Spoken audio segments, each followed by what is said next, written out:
최경영의 최강 시사.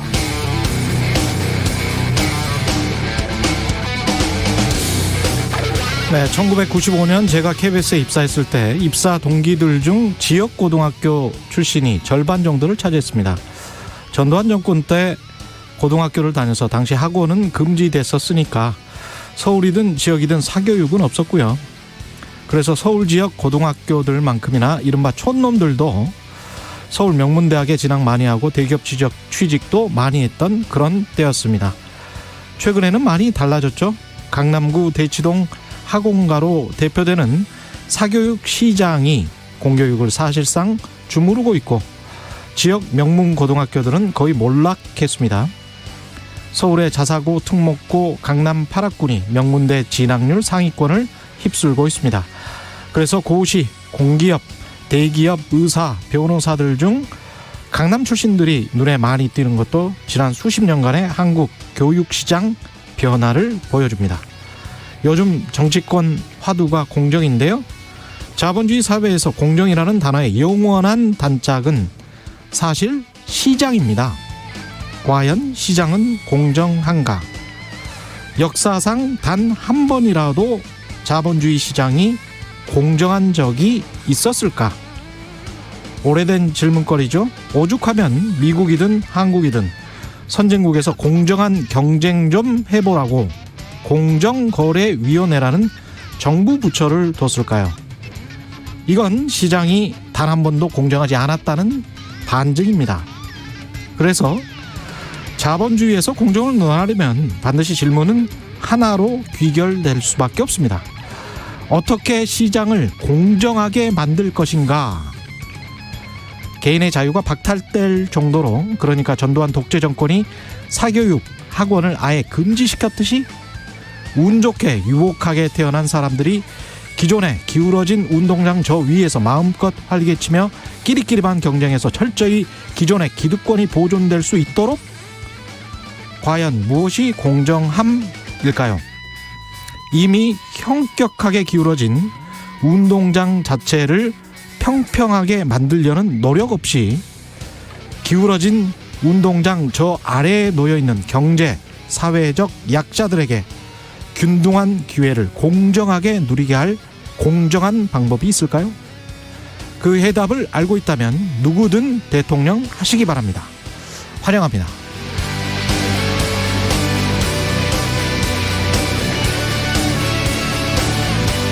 네, 안녕하십니까. 6월 17일 세상에 이익이 되는 방송 최경영의 최강시사 출발합니다. 저는 KBS 최경영 기자고요. 최경영의 최강시사 유튜브에 검색하시면 실시간 방송 보실 수 있습니다.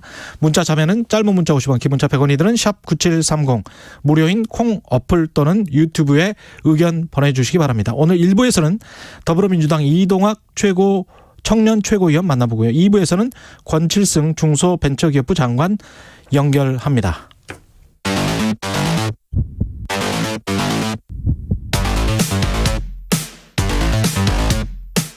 오늘 아침 가장 뜨거운 뉴스 언박싱. 자, 뉴스 언박싱 시작하겠습니다. 민동기 기자, 김민아 시사평론가 나와 있습니다. 안녕하십니까? 안녕하십니까? 예. 송영길 대표가 어제 우리 방송 끝나고 한 1시간 뒤에 국회 연설하더라고요. 예, 어떤 내용이었습니까? 4.7 재보궐선거 참패를요. 예. 집값 상승과 조세 부담 증가, 정부와 여당 인사의 부동산 관련 내로남불에 대한 심판으로 평가를 했습니다. 예. 그리고 코로나19로 인한 경기 침체를 회복하기 위해서 소상공인 피해 추가 지원, 전 국민 재난지원금 지급, 신용카드 캐시백 등을 중심으로 추경을 편성하겠다라고 얘기도 했고요. 그리고 현 시대를 청년 재난의 시대로 규정을 하고 종합적인 대책이 필요하다는 점도 강조를 했습니다. 예. 그러면서 이제 언론의 주목을 굉장히 많이 받았던 게 청년 특임 장관직 신설을 제안을 했거든요. 그러니까 청년들의 주거라든가 일자리, 교육 등에 대한 종합적인 지원은 물론이고 예. 청년들이 정부와 소통할 수 있는 창구가 바로 청년 장관이 되어야 한다, 이런 점을 강조를 했습니다. 그 연설문을 보면은 청년이라는 단어가 21번이 나온다. 그렇다며요. 있고 예. 또 누구나 집 정책이 10번이나 언급이 됐다 이렇게 분석을 하고 있거든요, 언론이. 본인이 이제 대표 경선 때부터 이건 주장했던 내용이죠. 그렇죠. 그렇죠. 그러면 청년하고 부동산이 이제 메인 키워드였다 이렇게 볼 수가 있겠고요. 예. 지금 말씀하신 대로 그 외에 뭐 추경도 있고 그다음에 뭐 검찰 개혁, 언론 개혁, 그다음에 뭐 내로남불에 대한 반성, 그다음에 탈원전 정책에 대한 이제 자기 소신 이런 여러 가지가 있었지만 결국 이제 청년의 문제에 대해서 청년 특임 장관 이거를 이제 대부분의 언론들이 좀 어떤 키워드를 뽑았던 것 같아요. 그런데 이제 여긴 조금 이제 의문과 기대 이런 것들이 좀 엇갈릴 수가 있겠는데 예. 청년 특임 장관이라는 거를 신설해서 뭔가 청년 정책에 힘을 주고 청년의 목소리를 듣겠다 이런 취지는 좋은데 결과적으로 이런 청년 특임 장관이 할 수 있는 일은 무엇인가 그리고 청년 특임 장관이라는 그 형태로 이 장관이 실질적으로 만들어낼 수 있는 변화라는 건 어떤 것인가 이런 것에 있어서는 사실 가보지 않은 길이기도 하고 이런 방식의 이제 어떤 장관을 신설하는 것이 사실은 엄청난 효과를 거뒀다든가 그런 사례도 또 사실은 과거에 없기 때문에 예. 그런 점에서는 조금 의문이 남는 그런 이제 대안이다 이렇게 좀 평가할 수가 있을 것 같습니다. 좀 잘 모르겠어요. 진짜. 사실 예. 청년 장관이 없어서 청년 문제가 심각해진 건 아니거든요. 그 청년 문제하고 사실은 노인 문제하고 또 다른 뭐 중장년 문제든 무주택 문제든 여러 가지 문제들은 겹치는 문제들이 굉장히 많고 그렇죠. 예. 그다음에 또 갈등하는 경우도 꽤 있기 때문에 그걸 전체적으로 어떻게 융합적으로 잘 선택해서 판단을 하는 게 결국은 정책인데 네. 그 부서를 하나 만들어서 그 부처에 우리가 보통 또 산업자원부 하면은 대기업 지능 정책 많이 하거든요. 그렇습니다. 오늘 중소벤처기업부 장관도 나오지만 중소벤처기업부는 또 중소기업 지능을 많이 해요. 네. 근데 세상 일이 그렇게 딱딱 떨어져 있냐면 꼭 그렇지는 않아요. 또 왜냐하면 중소벤처기업들이 납품하는 곳이 대기업일 경우가 굉장히 많거든요. 예. 사실 청년 문제라고 하는 게 모든 부처에 다 들어가 있는 그런 그렇습니다. 사안입니다. 예. 그러니까 청년 문제라는 게 사회적 문제가 되는 것은 미래가 사실은 그렇게 밝지 않기 때문에 청년 문제인 것이지 이미 중년과 사실 뭐 이런 좀 기득권, 이 나이의 문제에 있어서 세대적인 기득권이라는 어떤 입장에서 보면은 사실은 이제 지금까지 이제 나름대로 누려왔다는 거잖아요. 근데 거기에 비하면 앞으로 미래가 밝지 않기 때문에 청년 문제가 대두되는 건데 예. 미래가 밝지 않다는 거는 지금 말씀하신 대로 종합적인 문제거든요. 예. 그럼 사실은 이거를 어떤 직책으로 푼다고 하면 청년 특임 장관이 아니라 청년 이제 이 대통령 또는 청년 대왕이 나와야죠. 네. 그렇게 해야 사실 풀 수 있는 문제 아닌가 싶은 생각이 들어서. 그렇게 해도 풀지는 못합니다. 왜냐하면 그럼 어떻게 해야 됩니까 우리는? 지금은 그 청년 문제 중에서 가장 큰 게 이제 연금 문제나 뭐 이런 것들이잖아요. 그렇죠. 근데 진짜 실제로 연금 문제가 심각해지는 거는 지금 청년 세대가 아니에요. 앞으로 태어나지 않은 진짜 미래 세대예요. 아, 진짜 미래 세대라고요. 어떻게 우울해지네요. 지금 응애하는 대통령 출마하십니까? 지금, 진짜 네. 그러니까 이게 이익이라는 게 굉장히 나뉘어져 있고 그 다음에 그 전에 해놓은 그래서 이제 그 역사적 경로성을 굉장히 많이 봐야 네, 됩니다. 네. 특히 연금 문제 같은 경우는 그 전에 70대 80대 어르신들 같은 경우는 사실은 연금을 별로 안 내고 많이 받았던 분들이고 중간에 낀 세대들은 어느 정도 내고 받는 사람들이고 그렇죠. 그 다음 세대들은 더 많이 내고 덜 받는 그런 세대들이잖아요. 근데 그게 이제 지금 응애하거나 아직 태어나지 않은 아침부터 아직 태어나지 않은 미래 예. 세대에 대해서 굉장히 죄책감을 느끼게 되죠. 연금 문제를 보면 이제 그런 건데 이제 당장에 한국도 없습니다. 이게 네, 그게 연금이 뭐 그런 구조가 되더라도 예를 들면 일자리가 뭐 괜찮다든지 또는 이제 복지제도가 잘 연금 외에도 복지제도가 잘 돼 있다든지 지금 송영길 대표가 힘을 싣고 있는 부동산 문제가 뭐 예를 들면 풀렸다든지 이러면 사실 지금의 청년 세대도 좀 탈출구가 생기는 건데 지금 쭉 말씀하신 이 누구나 집 프로젝트 이것만 봐도 사실 이게 누구나 집 프로젝트하고 지금 뭐 파격적인 공급 이런 걸 얘기하고 있지만 누구나 집 프로젝트가 뭐 하나만 잘 된다고 해서 되는 프로젝트가 아니거든요. 이게 그렇죠. 투자도 받게 돼 있고 금융권의 대출도 받게 돼 있고 그다음에 본인의 어떤 그 대출 본인의 어떤 일정 부분의 이제 현금을 갖고 있어야 또 이제 집을 살 수 있는 그런 구조도 있고 이게 또 집값이 오른다라는 전제가 있어야 사실은 선순환 구조에서 누구나 집 프로젝트가 될 수 있는 부분도 있어요. 잘 뜯어보면. 그렇습니다. 네. 예. 근데 요 부분을 사실은 예. 집값이 올라야 이 프로젝트가 가능하다. 이 부분을 사실 송영길 대표 연설에서는 좀 그렇게 설명한다기보다는 누구나 이제 프로젝트 투자를 하는 이러한 기업의 경우에 별도의 다른 이제 서비스와 관련된 이러한 사업을 또 해서 이익을 추가로 거둘 수 있는 부분도 있다. 이렇게 설명한 부분도 있거든요. 사실 사람들이 잘 모르고 있는 부분이 있는데 우리나라의 주택연금 제도가 집값이 영원히 장기적으로 상승하리라는 계산하에 돼 있는 것이고 네. 기성의 유주택자들이 현금 창출이 안 되거든요. 네. 50대 이상의 순자산을 가지고 있는 사람들 대부분은 주택의 80-90%가 묶여 있잖아요. 그렇죠. 그러면 그 사람들이 노후에 은퇴해서 현금 창출하라고 만든 제도가 아주 특이한 한국적 주택연금 제도예요. 네. 그러니까 노후 세대를 위해서 주택연금 제도라는 거를 노무현 이명박 정부 때 만들었습니다. 그리고 난 다음에 이제 청년 세대들이 굉장히 힘들어졌어요. 이 네. 집값이 계속 폭등하고 미래가 없다라는 그런 것 때문에. 그래서 이제 또 다른 제도를 만든다는 거죠. 근데 그것의 핵심적인 전제는 뭐냐? 경제가 성장하고 안정적으로 조금이라도 올라가는 그런 전제 하에 있는 거예요. 그러니까 다 같이 망해버리면 다 같이 망하자. 이런 식으로 또 갈 수는 없는 거잖아요. 그렇죠.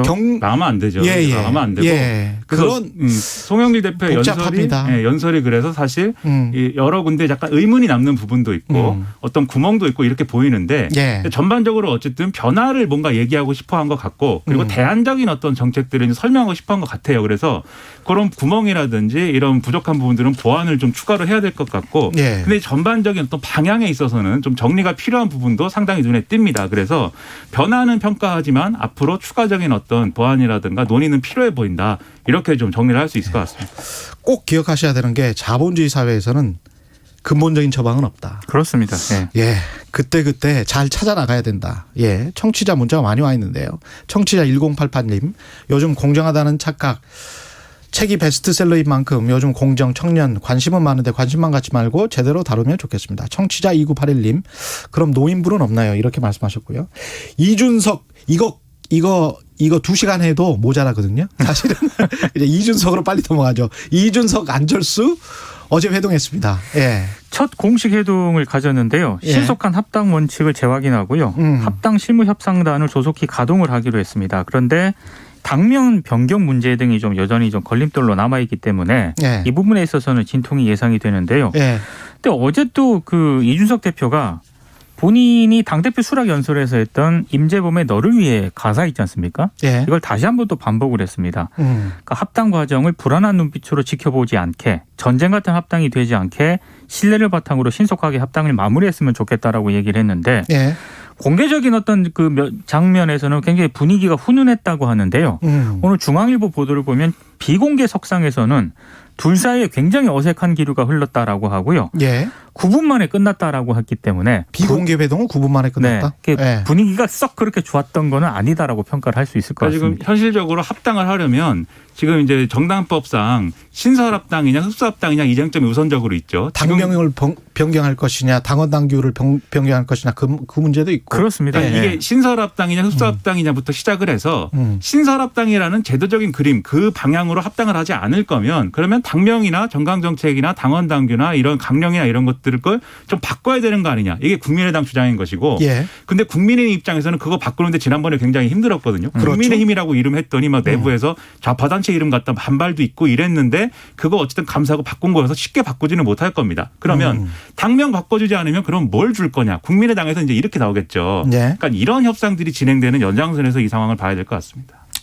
그 이태기 의원 인터뷰를 했었는데 네. 이게 쉽지는 않을 것 같아요. 예, 당원 당규도 중도 실용 쪽으로 좀 바꿔보자는 이야기고 그렇죠. 지역위원장들 당협위원장도 지금 뭐 계속 뽑고 있다는 거잖아요. 그래서 국민의힘은 할 그래서 일을 하겠다라는 거잖아요. 국민의당이 계속 늘리고 있죠. 예. 결국 지분을 어떻게 나눌 거냐. 정치적 지분을 어떻게 그렇죠. 나눌 거냐 해서 이제 절충이 돼야 되는데 속마음은 그게 있는 거죠. 그런데 예. 양쪽의 협상력이라는 게 지금 윤석열 전 총장 등장하고 국민의힘이 이준석 돌풍 불고 이러면서 그렇죠. 사실은 안철수 대표 쪽의 협상력이 줄어들어 있는 상황이거든요. 그것도 맞습니다. 이 상황을 같이 예. 봐야 됩니다. 예, 냉정하게 보자면 예. 그리고 수술실 CCTV 설치 관련해서 지금 정치인들끼리 공방이 좀 오고 갔습니다. 이게 사실 시작은요. 지난 예. 14일 윤호중 더불어민주당 원내대표 발언에서 시작이 됐거든요. 예. 그러니까 수술실 CCTV 설치법은 반드시 해결해야 되는데 새로운 야당 지도부는 어떤 의견을 가지고 있느냐 이렇게 공개적으로 질문을 했습니다. 그러니까 이준석 대표가 의사들이 굉장히 소극적으로 임할 수 있기 때문에 전문가 의견을 좀 더 청취해보고 입장을 내겠다라고 다소 이제 유보적인 입장을 밝히니까 이재명 경기지사가 페이스북을 통해 가지고요.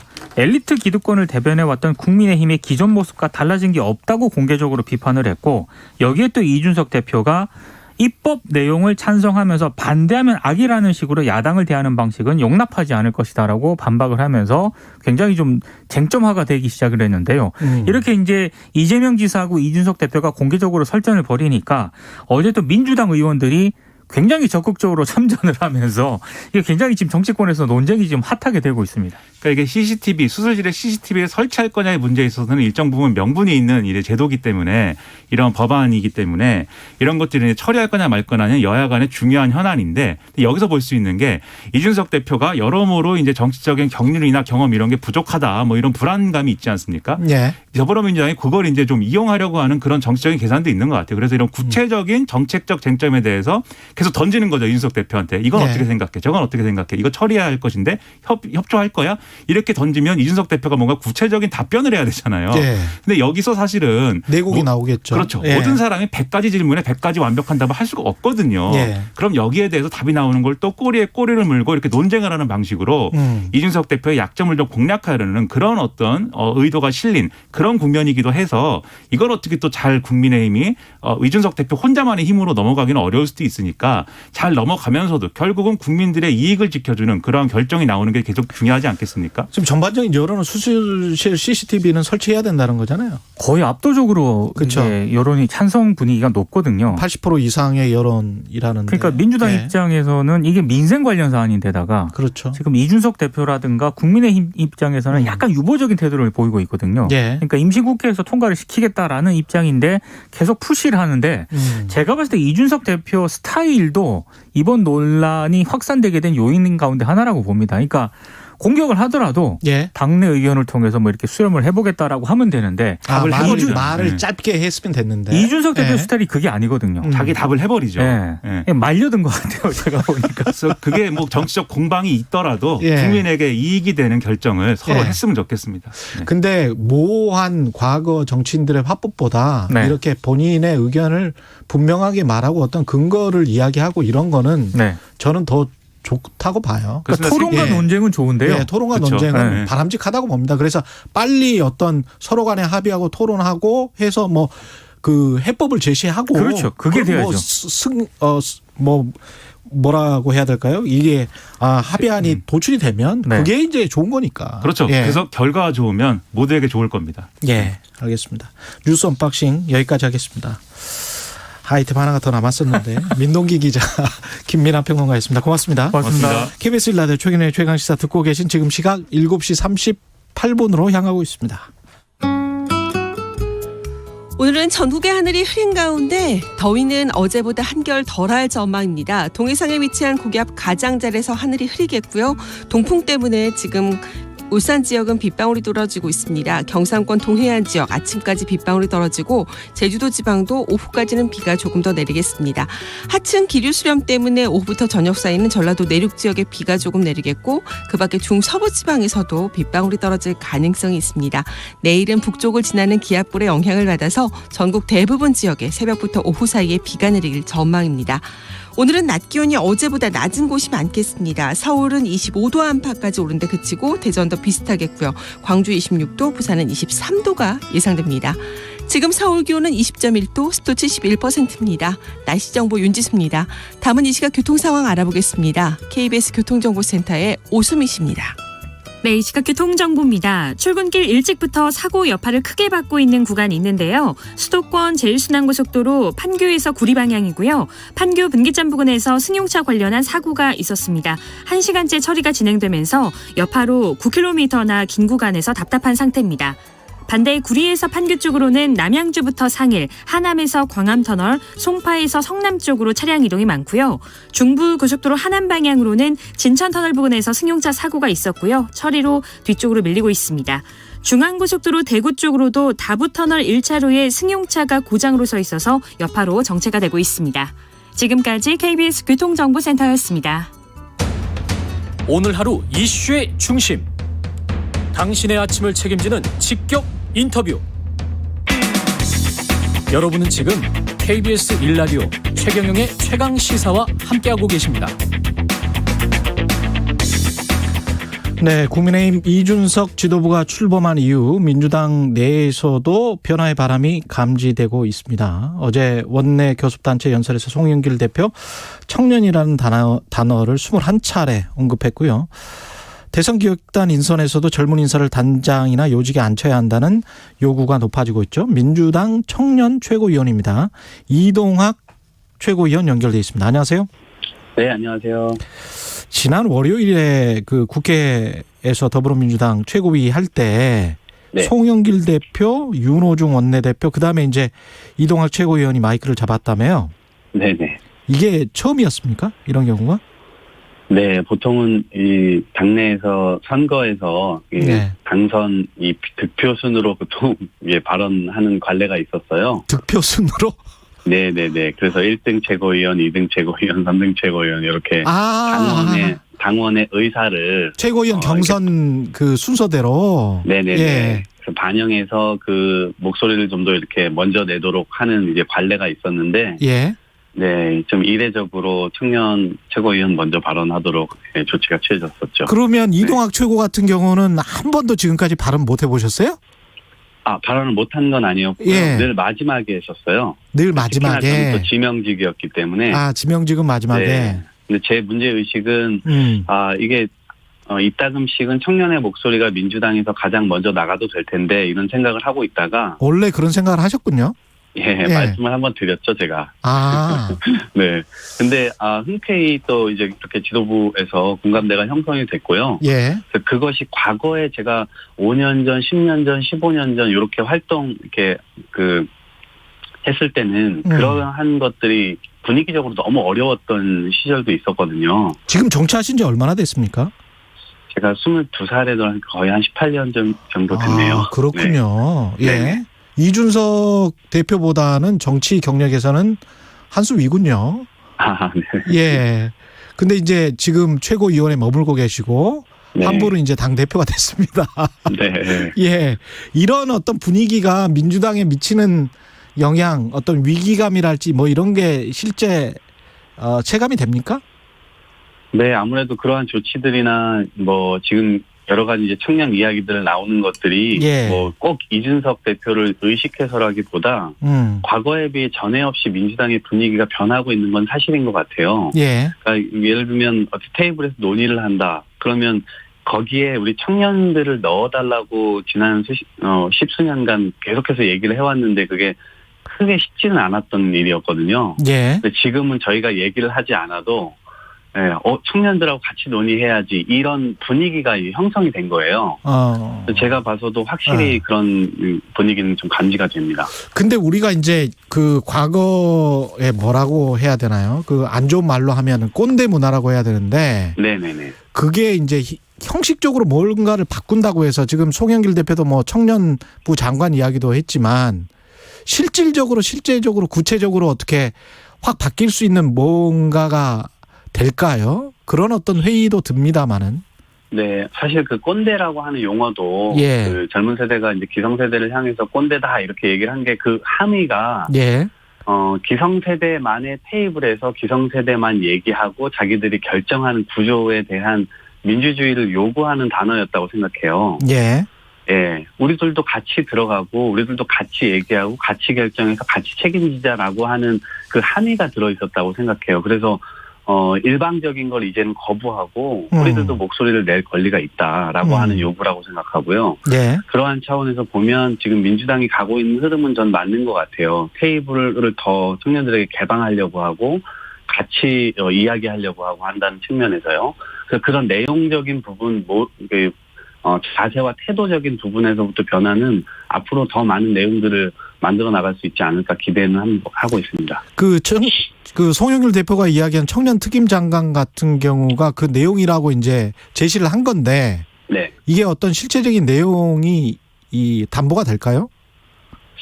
저는 일단 고충을 지금 좀 이해할 수 있을 것 같은데요. 예. 송영길 대표께서는 지금 이게 이준석 효과 때문에 이런 생각을 하신 게 아니고, 사실 오래전부터 청년들하고 토론하고 대화하는 걸 되게 즐겨 했어요. 그리고 예. 강의에서도 그런 부분들이 굉장히 많은 부분으로 이게 전환되어야 된다고 생각하셨고, 또 이 정부에도 청년들이 대거 좀 참여해서 대한민국이 단순히 어떤 특정 세대만 운영되는 것이 아니라 노장청 좀 화합돼서 그리고 혼합돼서 같이 이렇게 움직이는 그림들을 오래전부터 생각하고 계셨거든요. 그런 네. 것의 하나가 아닐까 생각합니다.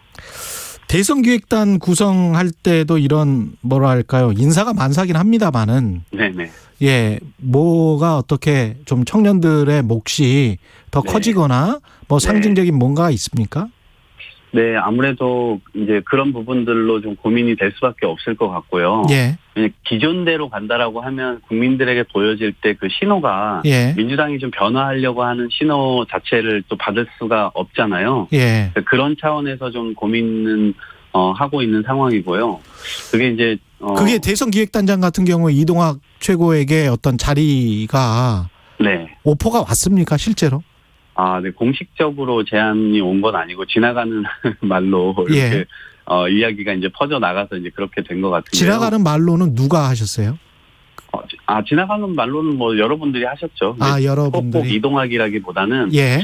젊은 층들이 좀 더 좀 보강돼야 되는 거 아니냐. 우리가 기존의 성격대로 가면 안 되는 거 아니냐. 이러한 문제의식이 있었던 겁니다. 예. 네, 그래서 그런 차원에서 고민이 됐었던 것이고, 그것은 아마 금요일 정도에 저희 사무처에서 공식적으로 보고를 또 하기로 했습니다. 안을 짜서요. 예. 예, 그거 가지고 아마 또 판단을 하게 될 것 같습니다. 대선 기획단장이라는 자리는 실질적으로 어떤 권한이 있는 자리입니까? 어떻습니까? 대선 경선 기획단이 조금 정확한 표현 같아요. 예. 대선 경선 기획단. 예. 예. 그래서 여기서 뭐 룰을 짜거나 이제 그러한 일은 아니고요. 예. 아무래도 대선 주자들이 자신의 장점을 최대한 살려서 국민들께 좋은 모습으로 이렇게 다가갈 수 있도록 만드는 것. 그리고 예. 뭐 흥행 포인트가 이벤트로 만들어질 거다 이렇게 생각은 하지 않지만 예. 그래도 일정 부분 그런 영향을 줄 수 있기 때문에 좀 그림을 재미있게 만드는 것. 그리고 그 안에서 후보자들이 가진 장점 혹은 공약들이 조금 이렇게 불꽃이 좀 튀도록 만드는 것, 이제 그런 역할들을 하게 될 겁니다. 민주당은 어떤 고민을 하고 있습니까? 지금 국민의힘 같은 경우에 굉장히 이제 크게 성공을 한 거잖아요. 당대표 네네. 경선에서. 네. 예. 이제 대선 경선 기획단이 좀 뜨게 되면 여러 가지 논의들이 있을 것 같아요. 그 안에서. 그래서 예. 저도 지금 말씀하신 대로 무슨 이벤트성 혹은 그런 방식의 문제 때문에 흥행이 될 거냐 이런 것보다는 후보자들의 어떤 이 국민 민심을 좀 제대로 읽고 그것들에 대해서 토론하는 그러한 그 내용이 더 중요하다고 생각하거든요. 그 예. 내용을 좀 부각시킬 수 있는 방식을 잘 고민해야 될 것 같습니다. 그 경선 같은 경우는 뭐 후보들 중에서도 연기를 해야 된다라고 주장하는 분들이 있잖아요. 네. 이거는 어떻게 보세요? 그것도 저희 민주당 지도부가 예. 빠르게 이제 결정을 내려야 되겠다고 생각을 하고 있습니다. 그래서 이번 주 중에 그런 모든 논란, 논쟁 이런 것들을 다 정리하려고 합니다. 이번 주 중에. 네네네. 이동학 최고 개인 의견은 혹시 없으십니까? 제 개인 의견은 있는데요. 예. 제가 말씀드리면 또 다른 분란이 일어날 것 같아서 또 이런 상황이 계속 되기 때문에 이번 예. 주 중에 이거를 반드시 정리를 하고 넘어가야 된다는 생각입니다. 네. 이번 주 중에는 확실하게 결론이 날 것이다. 네네네. 예. 적을 이유도 없고요. 네. 예, 그렇군요.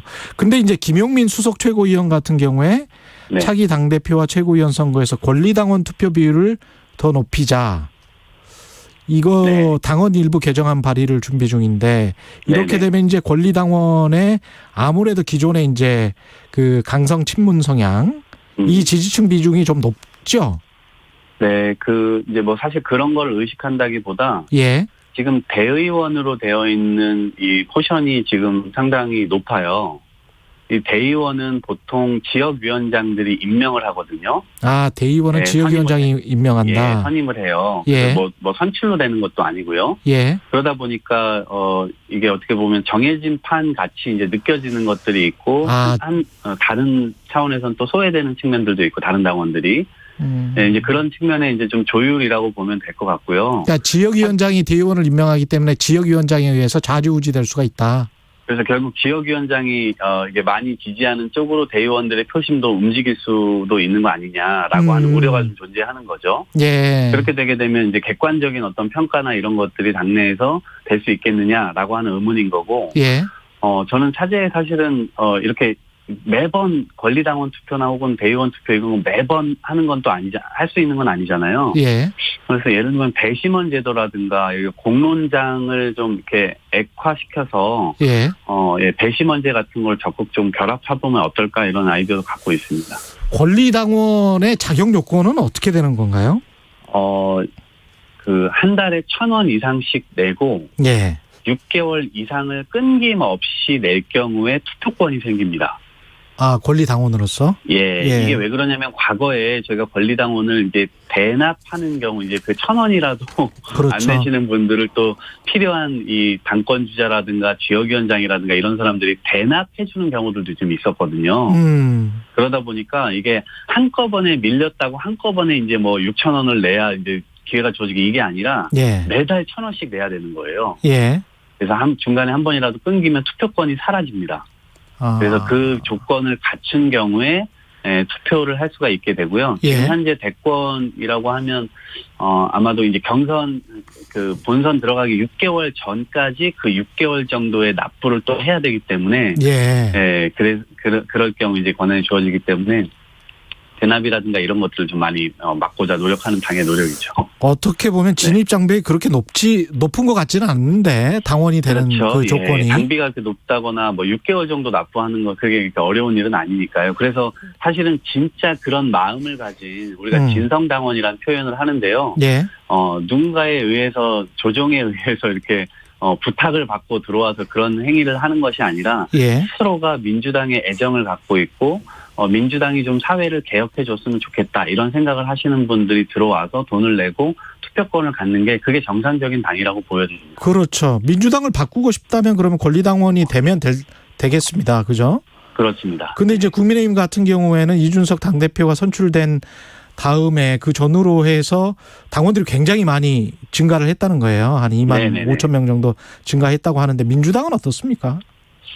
저희는 지금 아직 뭐 이렇게 입당하는 흐름이라든가 이런 것들은 뭐 들고 나중에 있을 텐데, 이준석 이 대표 이후에 국민의힘은 아마도 이준석 체제를 더 공고화하기 위해서 여러 가지 이제 시그널들을 내보내고 있는 것 같아요. 그거에 동의하는 사람들이 입당을 하고 이준석 뭐 대표에게 더 장기적으로 힘을 실어주려고 하는 측면들도 좀 보이고요. 이러한 흐름은 사실 저희 당에서 먼저 있었기 때문에 저희가 2016년 총선 때라든지 이미 온라인 정당을 표방하면서 그때 온라인으로 당원 가입하는 걸 최초로 이제 만들었기도 했고요. 그다음에 이제 문재인 대통령이 선출될 때도 입당 러시 이런 것들이 굉장히 크게 있었기 때문에 선거를 앞두고 이런 부분들은 뭐 자연스럽게 일어나는 현상이라고 보면 되겠습니다. 지금 현재 권리당원들의 성향이 한쪽으로 좀 쏠린다라는 언론 보도들은 많이 있었잖아요. 네네네. 이동학 최고위원도 그렇게 느끼십니까? 그렇게 보진 않고요. 권리당원들이 이제 어떻게 보면 지금 뭐 강성당원이 있고 온건당원이 있고 이제 그렇게 분류는 가능하겠으나 저희 권리당원이 100만 명이에요. 네, 100만 명이고 이제 선거 직전에 다시 6개월 정도의 단비를 어떤 인원수가 냈는지는 다시 파악을 해봐야 되겠지만 그래도 50만 명에서 100만 명 사이일 겁니다. 그래서 상당한 숫자이기 때문에 이것이 뭐 어느 한 특정 뭐 이렇게 그 성향에 의해서 이것이 움직인다거나 이제 그렇게는 생각하지 않고요. 당원들의 목소리는 더욱 많이 들어야 된다고 생각해요. 실질적으로 뭔가 바뀌려면 공천 이야기 많이 하잖아요. 이동학 최고위원도 지방선거 공천개혁부터 해야 된다라고 목소리를 높였는데 이 구체적인 내용이 뭐죠? 일단은 국민의힘이 저렇게 테스트까지 이제 보겠다라고 네. 한 상태에서 제가 그 부분이 실제로 추진될지 말지 이제 그런 여부와는 별개로 네. 저희 역시도 혁신을 해야 되는 건 맞는 상황입니다. 그렇죠. 그래서 저는 배심원제를 얘기를 했고요. 배심원제. 예, 그렇습니다. 그리고 이제 면접과 토론, 연설 이 부분을 넣었거든요. 그래서 정치인에게는 사실 굉장히 중요한 요소예요. 면접, 토론, 연설. 예, 면접이라고 하는 건 당연히 누군가 앞에서 1대1이든 2대2든 자신의 이야기를 막힘없이 혹은 정확하게 해야 되는 게 중요한 것 같고요. 예. 그다음에 연설 능력은 대중을 상대로 정치인이 호소하거나 설득하거나 이런 것들에 아주 필요한 능력입니다. 예. 네, 그래서 그런 과정에서 이런 것들이 좀 준비될 수 있도록 당에서 교육 프로그램들을 제공하는 것들도 굉장히 중요하고 이것은 역으로 인재를 발굴하는 이 통로로 사용될 수도 있고 인재의 역량을 키워주는 또 이 프로그램으로 또 사용될 수도 있기 때문에 네. 이런 것들을 좀 적극 활용해서 지금 현재 지방의회나 지방 이 의원들의 어떤 역량을 좀 강화해주기 위한 당의 조치로 이해를 해주시면 좋겠습니다. 네, 여기까지 해야 되겠네요. 오늘 말씀 감사하고요. 더불어민주당 이동학 최고위원이었습니다. 고맙습니다. 네, 고맙습니다. KBS 1라디오 최경영의 최강시사 1부는 여기까지입니다.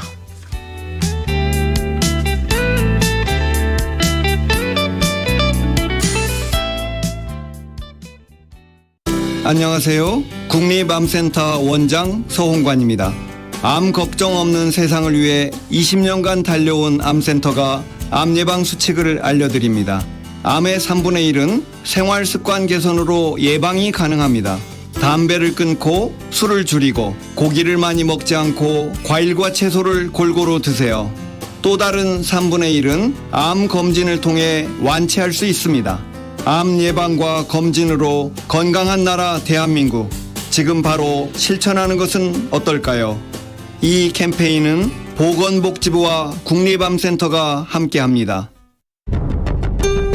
눈을 가린 채로 자동차 뒷좌석에 허리를 굽히고 어디로 끌려가는지를 몰랐으니까 어디로 가는지도 모르고 끌려갔죠. 2021 KBS 연중기획 기억을 기록하다. 양쪽에서 팔 하나씩 겨드랑이를 딱 끼고 있던 수사관이 권총을 딱 빼들고 옆구리에 들이대면서 만약에 소리치거나 도망을 가면은 그냥 갈겨버릴 거야, 그렇게 위협을 하면서 끌려왔기 때문에 어디로 가는지는 모르고 갔고, 나중에서야 이제 남영동 대공분실이라고 하는 걸 이제 알게 됐고, 그 남영동 대공분실 5층 조사실 방에 들어가서 이제 눈을 그 안대를 벗기는 데 보니까 완전히 핏빛처럼 빨간 방에서 구조는 흰 이제 장방형 방인데 철문을 열고 딱 보이는 게 욕조가 그 뒤쪽으로 가로 설치되어 있고 시조하는 이제 책걸상이 있고 그런 구조였죠. 80년대 민주화를 위해 투신한 노동운동가이자 어느 돌멩이의 외침의 작가인 유동우 씨는 기억합니다. 지금도 서울 한복판에 있는 남영동 대공분실. 그곳에서는 무고한 간첩들이 만들어졌고 누군가는 주검으로 실려나가 의문서로 처리됐습니다. 공포와 불안을 극대화시키는 그곳에서 인간으로서 최소한의 존엄마저 포기해야 했던 시민들.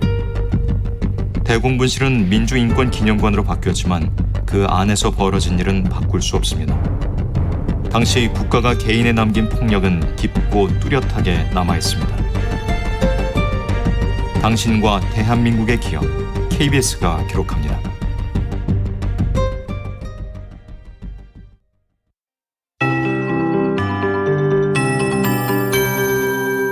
KBS 58분 날씨. 전국의 하늘이 흐립니다. 오늘은 일부 지역 비 예보가 있고 내일은 전국 대부분 지역에 비 예보가 있는 상황입니다. 오늘 같은 경우 지금 동풍의 영향을 받아서 제주도 일부 지역에 비가 약하게 내리고 있는데요. 제주도의 경우 서부 지역을 제외하고 오후까지는 비가 조금 더 내릴 것으로 보이고 경상권 동해안 지역도 아침까지는 빗방울이 좀 더 떨어질 전망입니다. 그리고 오후가 되면 하층의 기류가 수렴하면서 전라권 내륙 지역을 중심으로 저녁까지 비가 조금 내리겠고요. 수도권 내륙 지역이나 충청권 내륙 지역은 밤에 빗방울이 예상되고 있습니다. 금요일인 내일은 우리나라 북쪽으로 기압골이 지나갈 것으로 보이기 때문에 새벽부터 오후 사이에 전국에 걸쳐 비가 내릴 텐데요. 비의 양은 5mm 안팎에 그칠 것으로 보고 있습니다. 오늘과 내일 흐리고 이렇게 오늘은 일부 지역, 내일은 전국 대부분 지역에 비 예보가 있다 보니 한낮 더위는 어제보다 덜할 전망입니다. 오늘 낮 최고 기온 광주와 순천이 26도, 서울과 대전은 25도, 춘천, 세종 24도, 제주도 비슷한 기온이 예상되고요. 인천, 대구, 부산은 23도, 강릉은 22도 안팎까지 오르는데 그칠 것으로 보입니다. 오늘 미세먼지 상황 전국적으로 지금 좋은 단계를 보이고 있는데 수도권, 충남, 전라북도 지역은 보통 단계 예상되고 있습니다. 지금 서울 기온은 20.4도, 습도는 70%입니다. 윤지수입니다.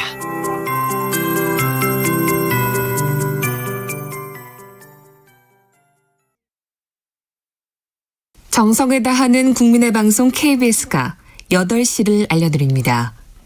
AM 711kHz, FM 97.3MHz, KBS 1라디오입니다. HLKA.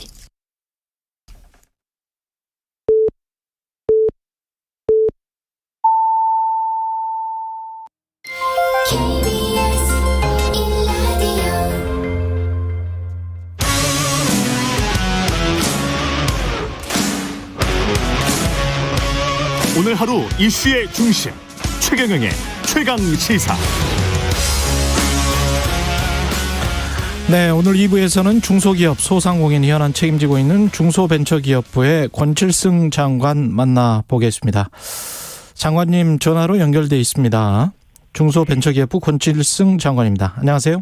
네, 안녕하십니까. 권칠승입니다. 장관 취임하신 지 지금 4개월 좀 넘었는데요.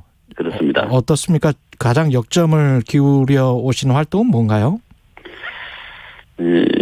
중기부 장관으로 활동하면서 이제 느낀 거는 중기부의 정책 고객들이 정말 다양하다는 것이고요. 정책 고객들, 예. 그다음에 이제 우리나라 경제의 견인차로서 중소기업들이 할 일이 참 많다라는 걸 느꼈습니다. 네. 가장 이제 역점을 기울였다고 할 수 있는 거는 아무래도 코로나19 때문에 많은 어려움을 겪고 계신 소상공인들의 그 경영 회복을 위해서 이제 정책을 폈던 것. 아주 대표적인 것으로는 이제 버팀목 자금들 거의 지금 한 13조 정도 예산을 세워서 현재 아직까지도 지금 집행 중인 것들이 있습니다. 버팀목 자금 대출 말씀하시는 거죠? 그건 대출이 아니고 현금 지원입니다. 현금 지원입니까? 예, 그렇습니다. 예, 그게 이제 가장 역점을 둬서 일했다고 할 수 있고요. 근데 그 이외에는 이제 최근에 이제 벤처 열풍이라고 불릴 정도로 창업 벤처가 지금 굉장히 활성화되어 있는데 그 부분들이 좀 안착할 수 있도록 노력한 것. 이 두 개가 가장 역점을 둬서 활동한 것이라고 생각합니다. 이 두 부분은 조금 이따가 더 자세히 여쭤보고요. 네. 그 대한민국 동행세일 이거는 전부처 합동으로 하는 거 있지 않습니까? 이게 매년 하는 거죠? 예, 매년 하는 건 아니고 올해까지만 하는 걸로 되어 있습니다. 그래요?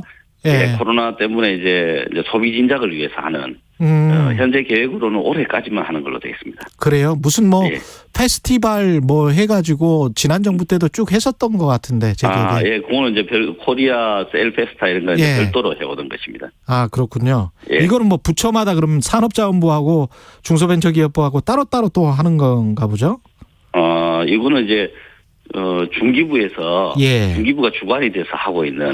그렇군요. 그 세일 행사입니다. 그러면 이제 중소기업들 위주의 어떤 행사가 되겠습니까? 최근에 이제 내수가 조금씩 회복되는데 이게 내수 활력에 좀 뭔가 모멘텀도 만들고 돌파구를 좀 만들기 위해서 이제 만드는 건데요. 이거는 이제 대기업도 다 같이 합니다. 중소기업, 전통시장 이런 다양한 경제 주체들이 다 같이 해서 하는 이 대규모 범국민적인 소비 할인 행사라고 보시면 됩니다. 소비 할인 행사. 온라인, 오프라인 다 같이 되는 거고요. 네, 그렇습니다. 그런데 아무래도 아직까지 코로나가 있기 때문에 주로 온라인과 비대면을 중점적으로 하고 있습니다. 내용을 조금 말씀을 드리면 온라인 쇼핑몰 같은 데서는 잘하시는 온라인 플랫폼 지마켓, 11번가 쿠팡 이런 등등은 물론이고요. 여러 비대면 유통 플랫폼에서 최대한 70%까지 가격을 할인하는 행사들도 합니다. 그리고 그뿐 아니고 뭐 예. 라이브 커머스나 TV 홈쇼핑 등등 다양한 행사가 준비되어 있습니다. 많이 좀 소비해서 중소기업들 도와주시라 그런 말씀인 것 같고요. 그렇습니다. 소상공인 경영 회복에 가장 큰 중점을 두셨다고 말씀하셨는데 이제 손실보상제 예. 같은 경우에는 지금 법안 소위에 통과됐죠, 어제. 어제 밤늦게 예. 소위를 통과했습니다. 그 소급 적용 조항은 없는 걸로 제가 알고 있는데 맞습니까? 근데 이게 지금 이제 뭐 일부 뭐 언론에서도 그렇고 예. 일부에서 지금 마치 근데 정부 여당이 소급 적용을 안 한다 이렇게 자꾸 이야기가 나가는데 이건 예. 사실과 좀 다릅니다. 예. 예, 이거 제가 말씀을 조금 이건 드려야 되는데요. 예. 소급을 하기는 하는데 소급하는 방식을 예. 손실 보상의 방식으로 할 것인지 아니면 우리가 이제 흔히 잘 아는 재난 지원의 방식으로 소급을 할 것인지 그 의견 차이입니다. 소급을 한다는 것은 같고요. 그러니까 소급을 한다는 거는 지난해에 그 피해가 난 거를 지원을 해주는데 그렇습니다. 그거를 예. 피해 지원을 해주는 거고 손실보상으로는 지원은 안 된다는 거잖아요. 그죠? 그러니까 지금까지 아까 제가 처음에 말씀드렸던 13조 원 정도 예산으로 계속 지급하고 있는 것들 예. 예, 지금 이제 한 10조 이상이 이미 지급이 됐거든요. 버팀목 자금이라고 말씀하신 것. 네, 네, 그렇습니다. 이제 그런 자금들 같은 경우에도 사실 그 내용이 소급 지원 아니겠습니까? 그러네요. 기존에 있었던 피해에 대해서 예. 이제 여러 가지 재난에 대해서 정부가 지원금을 드리는 거지 않습니까? 물론 뭐 충분하다고는 생각하지 않고 더 드릴 수 있으면 더 드려야 된다고 생각을 하지만 예. 어쨌든 그 지원금의 성격은 소급입니다. 지난 그 손해에 대해서 피해에 대해서 이제 정부가 지원금을 드리는 거거든요. 예. 그래서 방식을 손실보상 방식으로 할 것인지 이 재난 지원금의 방식으로 할 것인지 예. 이 방법론의 차이입니다. 내용은. 근데 이제 정부는 손실보상 방식보다는 재난 지원의 방식으로 하는 게 좋겠다라는 입장인 것이죠. 그러니까 손실보상 방식으로 하면은 그 왜 안 됐던 겁니까? 네, 그걸 좀 말씀드리겠습니다. 예. 우선 손실보상 방식으로 하면요. 예. 대상이 극히 일부에 제한됩니다. 아. 왜냐하면 예. 행정명령을 받은 그러니까 집합 금지라든가 집합 제한을 받은 업종에 대해서만 해당이 됩니다. 아, 예. 예. 그래서 예를 들어서 이제 여행업종 같은 경우에요. 예. 여행업종 같은 경우는 정부로부터 아무런 행정명령이나 제한을 받지 않았습니다. 그렇지만 사실 저희들이 매출을 보면 한 80% 정도 매출이 감소한 걸로 나타나거든요. 10% 2%도 안 된다는 거죠. 예. 그렇습니다. 그래서 이제 소위 이제 경영 위기 업종들인데요. 예. 이런 업종들은 손실보상 방식으로는 어떻게 그 입은 피해나 재난을 지원해드릴 방법이 없습니다. 아, 그래서 이제 오히려 그렇다. 예. 그렇습니다. 그렇게 되고요. 그다음에 지급 시기의 문제가 또 있습니다. 이게 지금 오래되면서 지급을 빨리 해야 될 필요성이 있지 않습니까? 예. 예. 근데 지급 시기가 예를 들어서 올해 같은 경우는 종합소득세 신고가 8월로 지금 이제 늦췄습니다. 소상공인들이 좀 어렵기 때문에 이제 편리를 위해서 8월로 늦췄는데요. 이렇게 되면 아주 원론적으로 말씀드리면 올해 연말이나 내년 초가 돼야 예. 작년에 있었던 손실을 계산할 수 있게 됩니다. 그렇게 되면 작년에 있었던 손실을 이제 올 연말이나 내년 초에 지급할 수 있게 되는 것. 오히려 늦춰진다. 굉장히 늦어집니다. 그래서 전혀 현실적인 방법이 아니고 그다음에 이게 마치 도깨비 방망이처럼 자꾸 묘사가 돼서 뭐 백조라는 이야기도 있고 뭐 그랬지 않습니까? 그런데 저희들이 이제 작년에 있었던 영업 제한이나 금지를 받은 업종들에 대한 매출액, 매출 손실을 저희들이 이제 가결산을 해보니까 매출 손실이 한 9조 원이 조금 넘는 것으로 그렇게 나타났거든요. 네, 그렇다면 이제 거기에서 이제 일정 퍼센티지가 이제 실질적인 이제 영업 손익으로 계산이 되지 않겠습니까?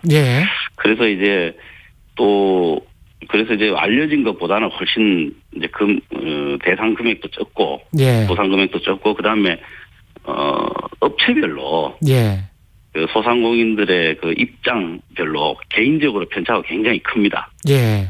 예, 그래서 그런 식으로 어차피 이제 국가 예산 범위 내에서 할 수밖에 없을 텐데 이런 현상이 눈에 보이는데 그런 식의 방식을 선택하는 게 맞는 건지 거기에 대해서는 저 개인적으로도 회의적이고 정부 입장도 그렇습니다. 그 반대로 그러면 피해 지원은 어떻게 하는 건가요? 피해 지원은 실질적인 그 매출 근거를 통해서 예. 상당히 더 폭넓게 할 수가 있습니다. 예를 들면 아까 말씀드린 경영위기 업종 같은 데도 예. 그 법리를 따지지 않고 해드릴 수가 있는 거죠, 지원을.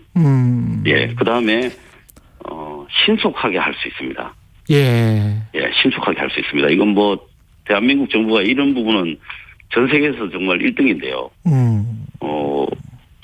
신청을 하고 거의 한 3시간 만에 개개인들에게 입금을 해줄 수 있을 정도로 이렇게 시스템이 짜져 있습니다. 그런데 이게 손실보상으로 청구권 방식으로 가면 개개인별로 합의를 해야 되고 뭐 나중에는 뭐 소송을 하거나 뭐 이런 경우도 있을 수 있습니다. 그렇게 되면 그 지급 시기라든가 이런 건 아마 지금 제가 아까 말씀드린 것보다 훨씬 더 늦어질 수도 있습니다. 아, 그런 문제가 있군요. 그러니까 손실보상으로 가면 중소상공인들 같은 경우에 본인들은 이 정도 손실을 입었다라고 증명을 해내야 되는 경우가 발생을 할 수 있겠군요. 그 정부와 소상공인의 의견이 맞지 않는 경우에는 정부가 가지고 있는 자료와 소상공인들의 입장이 맞지 않는 경우에는 그렇게 되겠죠. 그래서 정부 자료는 국세청 자료입니까?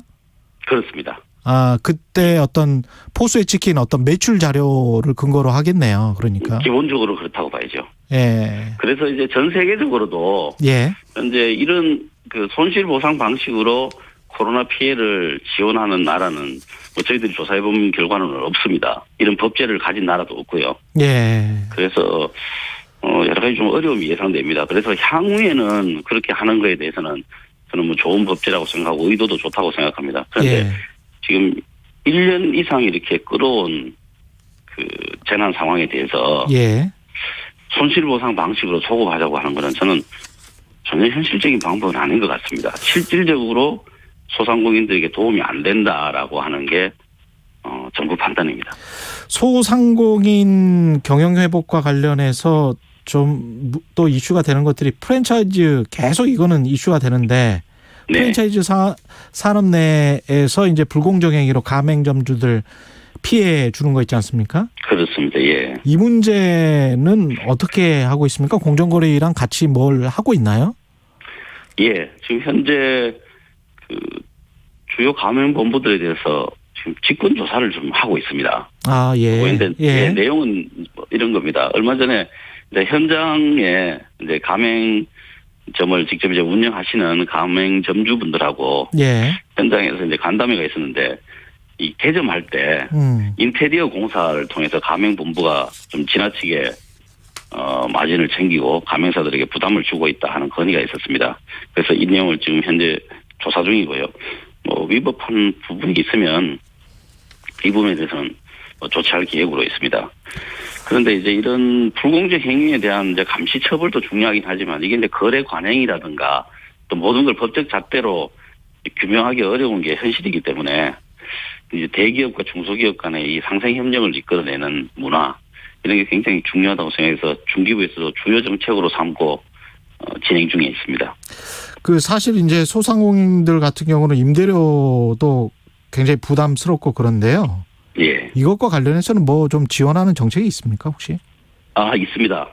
최근에 있었던 그 이제 코로나 때문에 어려운 여러 가지 그 소상공인들을 위해서 임차료 같은 경우에 집합 금지를 받으신 분들한테는 1조 원의 자금을 1.9%로 이제 대출을 해드렸고요. 영업 제한 같은 경우는 2에서 3%. 그다음에 고용을 이렇게 유지하시는 분들에게는 1%에서 2% 이런 수준으로 특별 융자 프로그램을 진행을 하고 있습니다. 그 중소벤처기업부 같은 경우는 이제 소상공인 중소기업들 진흥이 부서의 어떤 뭐랄까요? 목적 같은 건데 이렇게 우리가 이제 중대재해법이랄지 다른 일반 사건들을 보면은 사실은 소규모 사업장 또는 소규모 업체에서 사건 사고가 많이 일어나서 인명 피해가 나는 경우 많잖아요. 우리가 이제 비정규직 문제를 이야기를 하면 사실은 하도급 업체들 이야기하는 거고 그 협력업체들 같은 경우 소규모 사업장들이 많기 때문에 그렇습니다. 예. 이게 결국은 또 국민들한테 피해를 주는 일인데 노동계에서는 반발할 수밖에 없는 것이고. 네, 그렇습니다. 이거 어떻게 해야 될까요? 이제 뭐 상충하는 부분들이 있죠. 예.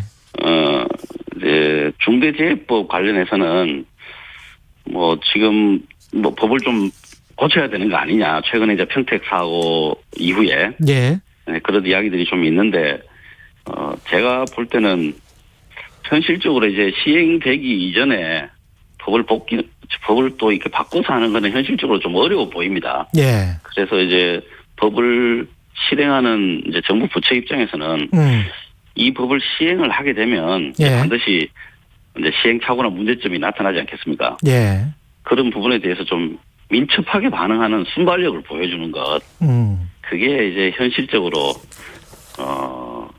대처하는 방안이 아닌가 생각합니다. 그래서 지금 사전에 중소기업들의 입장들이라든가 이런 것들 또 준비 상황 또 컨설팅 이런 것들을 통해서 최대한 예방을 하고 그럼에도 불구하고 나타나는 여러 가지 부작용에 대해서는 그 내용들을 국회와 빨리 상의해서 좀 순발력 있게 고쳐나가는 것 그렇게 준비하고 있습니다. 예, 청취자분들이 관심이 많네요. 청취자 6595님, 장관님 4차 버팀목 자금 플러스 2020년 매출 기준인가요? 매출이 늘어도 힘든데요. 이런 말씀하셨는데요. 예, 이제 매출이 늘어나신 분들은 2020년 일단 매출 기준인가요?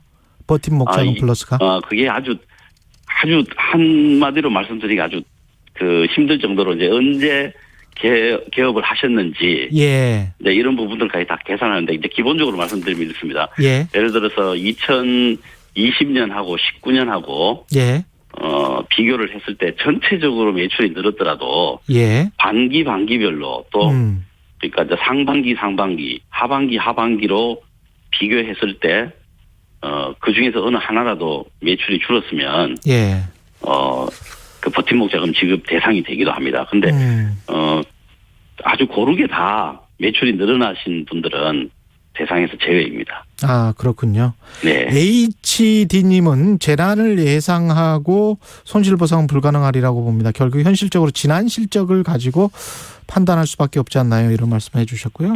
그렇습니다. 그렇습니다. 그래서 손실보상이든 재난지원이든 그 지원금의 성격은 소급이라고 봐야 되겠죠. 뭐 손실보상은 더욱더 명확하고요. 뭐 재난지원금도 사실상 그 소급표라고 생각합니다. 그리고 현안들 중에 그 대기업의 현대차 특히 관심 많이 가지고 있는 것 같은데. 중고차 시장 진출 문제. 근데 이제 중고차 지금 현재 팔고 있는 사람들은 대부분 이제 중소기업들이잖아요. 굉장히 반대를 하고 있고. 근데 상사하시는 분들은 소상공인 범위를 넘어서는 큰 사업체들입니다. 어떤 입장입니까? 중소벤처기업부는? 이거 뭐 굉장히 좀 어려운 문제이고요. 이게 두 가지 역시 이것도 두 가지가 상충하고 있습니다. 하나는 중고차 시장에 대기업이 진출하면 뭐 독점 이슈 또 뭐 소상공인들 생업의 안전망이 위협된다라고 하는 이제 그런 우려가 있고요. 또 하나는 소비자 후생 측면에서는 이 우리나라 중고차 시장에 좀 변화가 필요하다. 라고 하는 측면에서 대기업 진출 필요하다. 또 외제차 같은 경우에는 인증사업 이런 걸 실제로 또 하고 있으니까요. 그래서 필요하다는 이런 양론이 지금 팽팽합니다. 실제로. 그렇습니다. 그래서 최근에 이제 정부 여당하고 정부와 여당 그리고 또 소상공인 또 해당 대기업 이렇게 다 이해관계자가 전부 참여하는 그 상생협의체를 출범을 했습니다. 이게 이제 중고차 매매 산업 발전 협의회라는 건데요.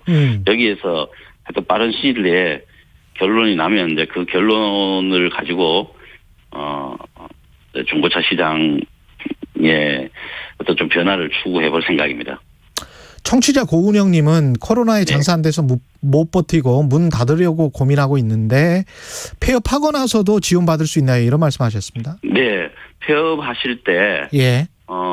제가 지금 자료가 없어서 정확하지 않을 수 있습니다. 폐업하실 때 일단 기본적으로 한 50만 원 정도 드리는 게 있고요. 그다음에 예. 그 이외에도 이제 재차금이나 또 이제 뭐 다른 직업을 선택하시거나 이런 그 경로에 따라서 지원해주는 그 리턴 패키지 그 정책이 있습니다. 예. 그거는 저희들 우리 부서에 좀 문의를 해주시면 안내를 해드리겠습니다. 네, 마지막으로 코로나19로 힘겨운 시간을 다 보내고 있는데요. 중소벤처기업 소상공인들에게 하고 싶은 말씀해 주십시오.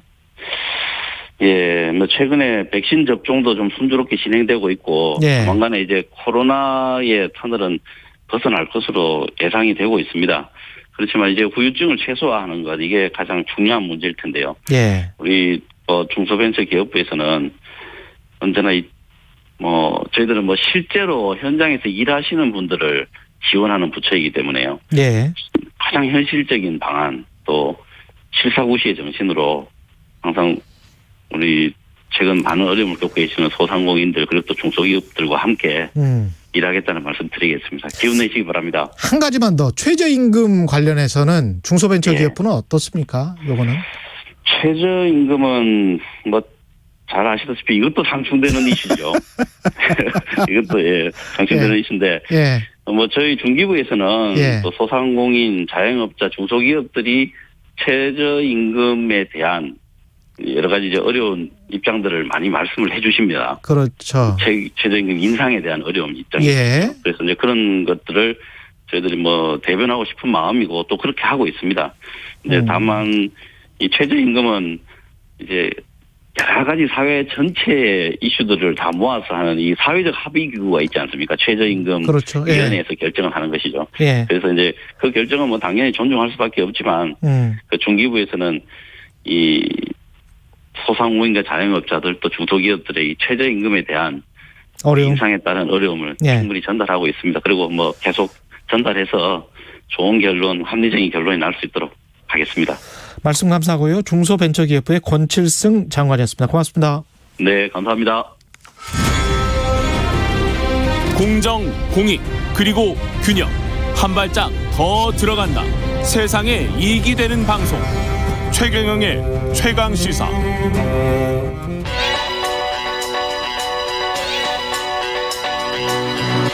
최강시사. 서영민의 눈. 네, 서영민의 눈 시작합니다. 안녕하십니까? 안녕하세요. 예, KBS 서영민 기자 와 있습니다. 이 코너 좋아하시는 분들 많습니다. 몇 번 안 했는데요. 우리 서영민 기자 덕분에 코너가 빠르게 정착하고 있습니다. 서영민의 눈. 오늘은 어떤 내용일까요? 오늘은 이코노미스트지에서 한 보도, 기후변화 관련해서 한 보도 소개해드리려고. 영국 합니다. 이코노미스트지? 네네. 예. 영국 이코노미스트지가 우리 그 KBS 도서관에도 있긴 있죠. 좀 늦게 들어와요. 예, 약간 좀 늦게 들어오지만, 그럼에도 불구하고 있습니다. 네, 이게 사실은 이코노미스트의 특징이 이게 경제적 효율 요거 하나만 보고 가는 아주 그 고품격인 매체 중에 하나인데 여기 보면 영어도 어렵습니다, 여기는. 그렇죠. 그리고 기자 바이라인도 없더라고요.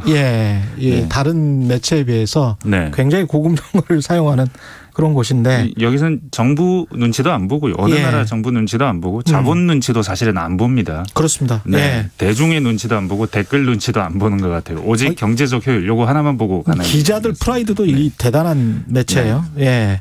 하여간 100년이 넘는 매체인데 여기 이코노미스트에서 제안한 어떤 기사가 있습니까? 네. 이번 주 표지 기사인데요.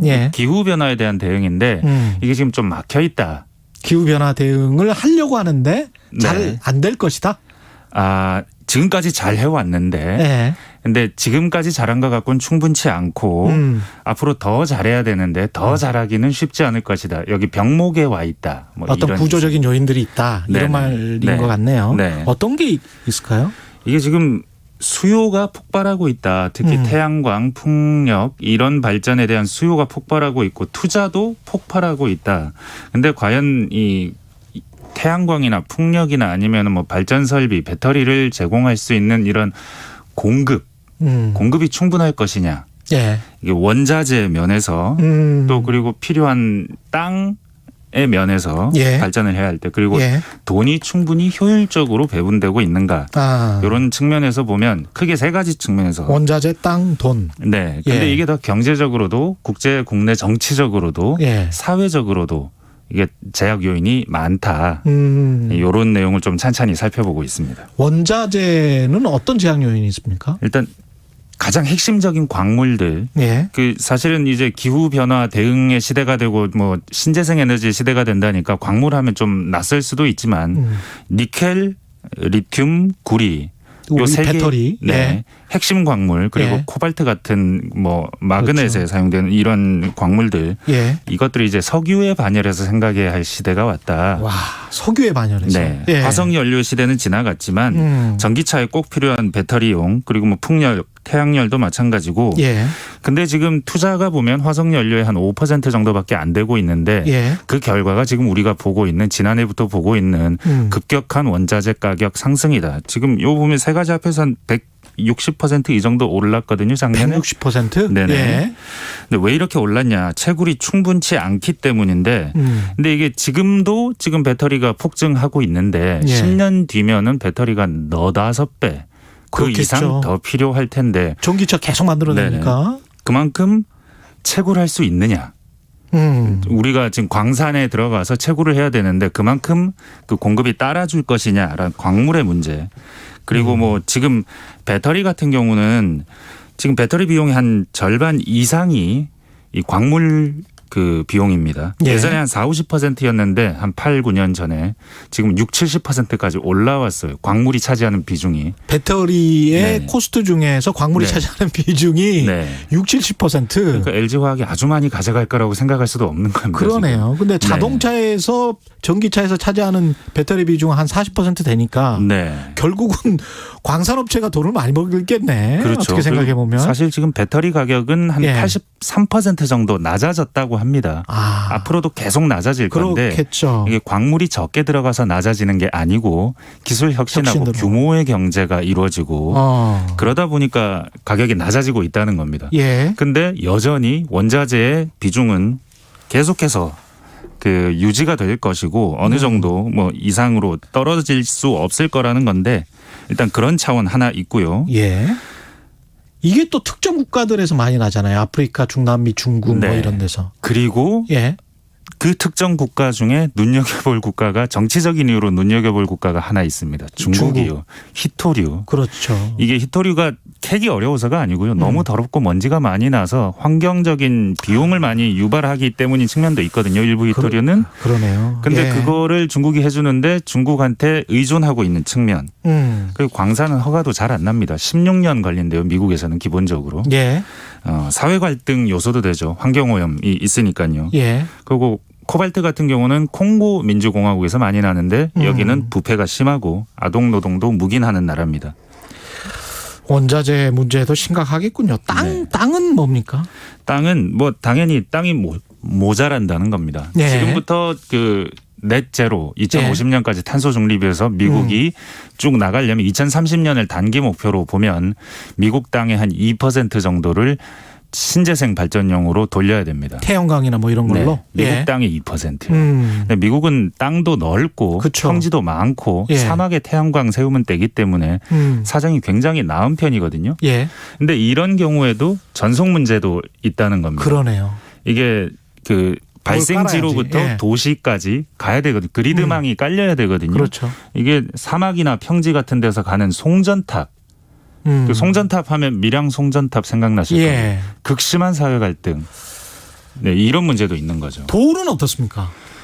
유동성이 풍부는 합니다. 풍부한데 근데 어디로 가야 될지 몰라요. 지금 우리나라에도 태양광 업체나 풍력 업체 거의 뭐 거품 수준으로 주가가 많이 올랐거든요. 그렇죠. 어디로 가야 될지 모르니까. 근데 나라 안에서도 이런데 개발도상국 쪽은 돈이 안 갑니다. 예. 일부 선진국들만 돈이 돌고 있는 거죠. 그러다 보니까 개발도상국은 석탄에 의존하고 그래서 뭐 탄소 중립은 더 어려워지고 이런 측면이 있는 거죠. 이코노미스트가 제안한 해법 같은 게 있습니까? 정부입니다. 정부. 정부가 훨씬 더 역할을 많이 해야 되고 속도를 예. 빨리 해야 되고 규제를 완화해 주면서도 환경오염 문제도 대응해야 되고 지금 바이든 정부는 니켈 광산 미네소타에 허락하려다가 예. 5월에 이거 중단해야 되나 고민하고 있거든요. 지금 예. 환경 문제 때문에.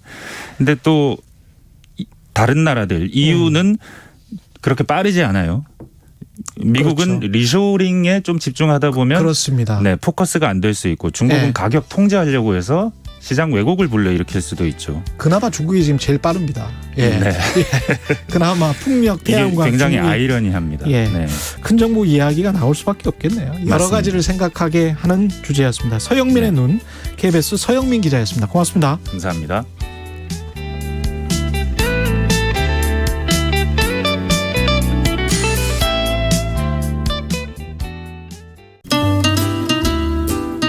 주위에서 이제 친구들이 홍사원의 경제쇼를 한번 들어봐라. 그래서 이제 용기가 생겨가지고 계좌도 개설하고 조금 이렇게 재미로도 하는데 많은 도움이 되고 있습니다. 그 출연진들을 어디서 이렇게 섭외를 하셨는지. 이런 경제 방송 중에서는 제일 믿을 수 있는 방송이 아닌가. 경제 방송은 뭐니 해도 홍사원 기자님이 최고신 것 같아요.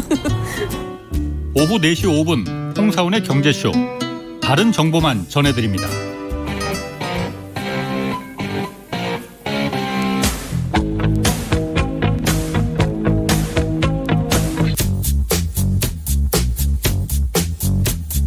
몸이 먼저 반응하는 음악이 있습니다. 몸이 먼저 반응하는 시사도 있습니다. 매일 오후 5시 5분 KBS 1라디오 주진우 라이브. 지금 시각은 8시 30분입니다. KBS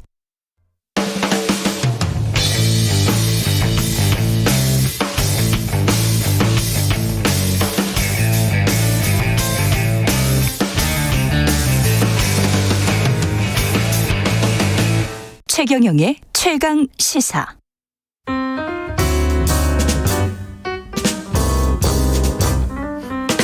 네, 더 나은 미래를 위해서 오늘의 정책을 고민합니다. 김기식의 정책 이야기 식센스, 김기식 더 미래연구소 소장 나와 계십니다. 안녕하십니까? 예, 안녕하세요.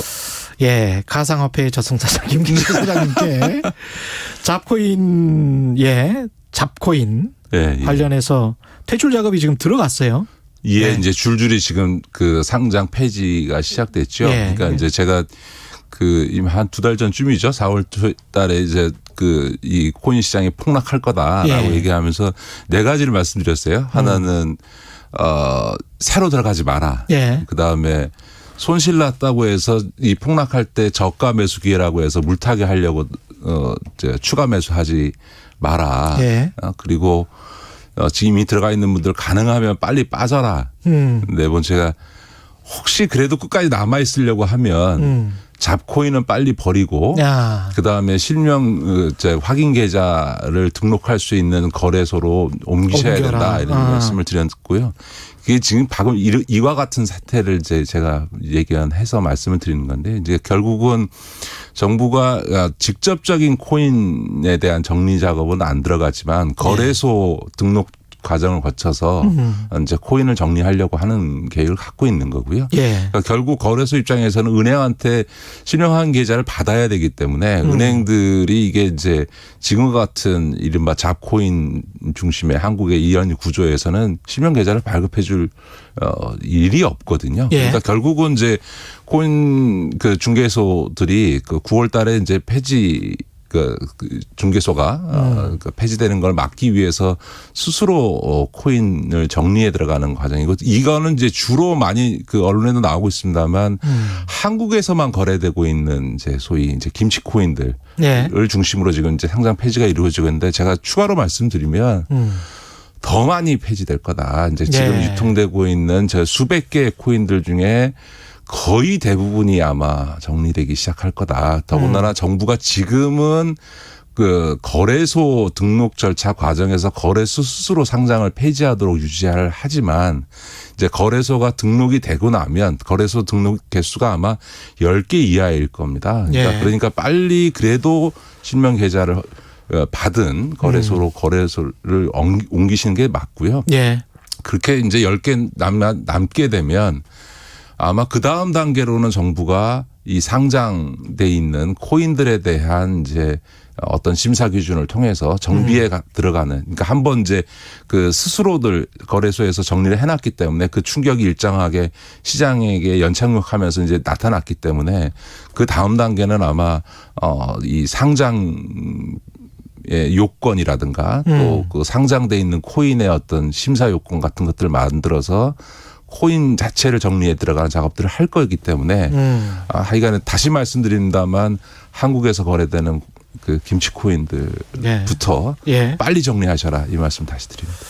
건강보험공단 같은 경우에 이제 노노 갈등이 또 일어나고 있는데, 이사장 김용익 이사장이 단식을 했다가 어제 단식 다시 이제 중단하긴 했습니다. 이게 사태 핵심은 뭐라고 보십니까?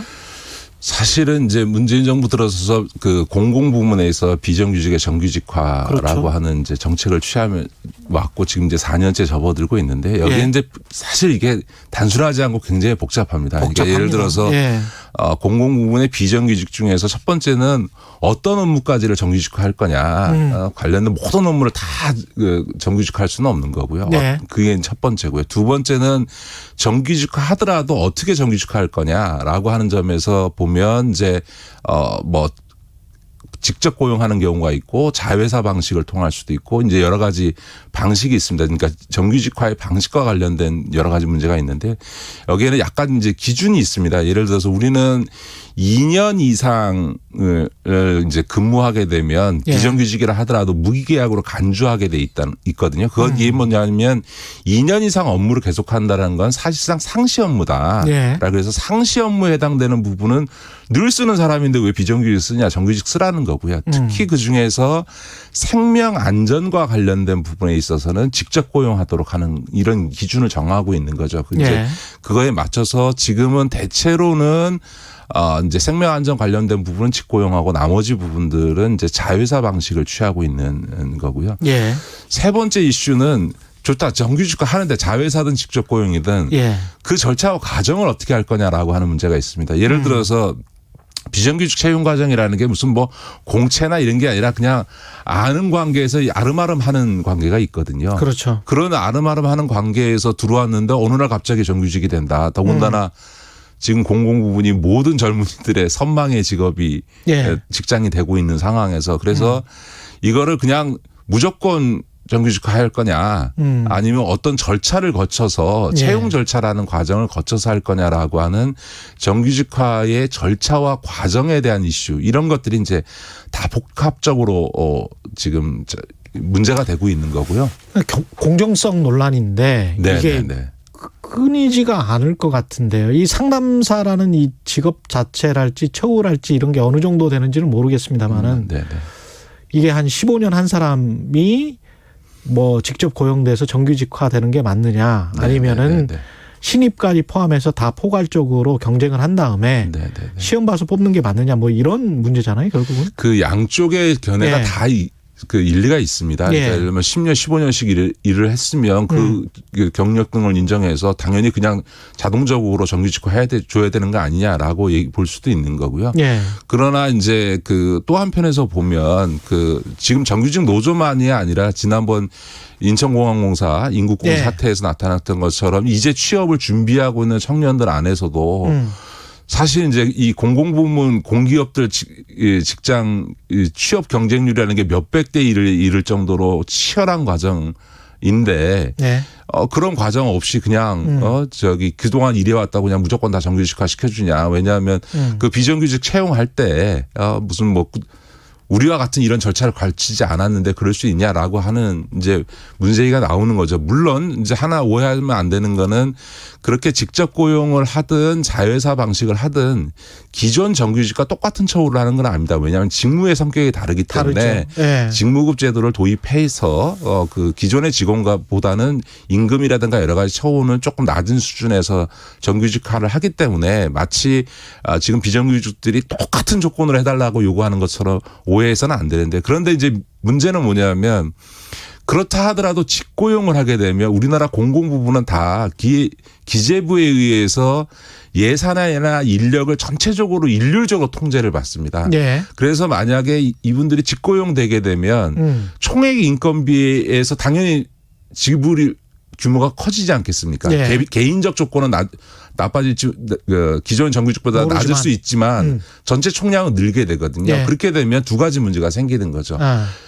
하나는 기존 직원들에게 있어서는 총액 인건비가 묶여버린 조건에서 인력이 늘어나니까 복리후생이 당연히 축소되거나 혹은 늘어나야 될 게 늘어나지 않는 효과가 나타날 거고 또 하나는 이미 나타나고 있지만 공공부문들이 신규 채용을 줄여버립니다. 왜냐하면 인건비가 총액 인건비 실링 캡 안에서 인건비 부담이 늘어나니까 새로운 인력 채용을 줄여버리니까 취업 시장에 들어오려고 하는 그는 이 젊은이들한테는 우리가 취업할 기회를 뺏는다.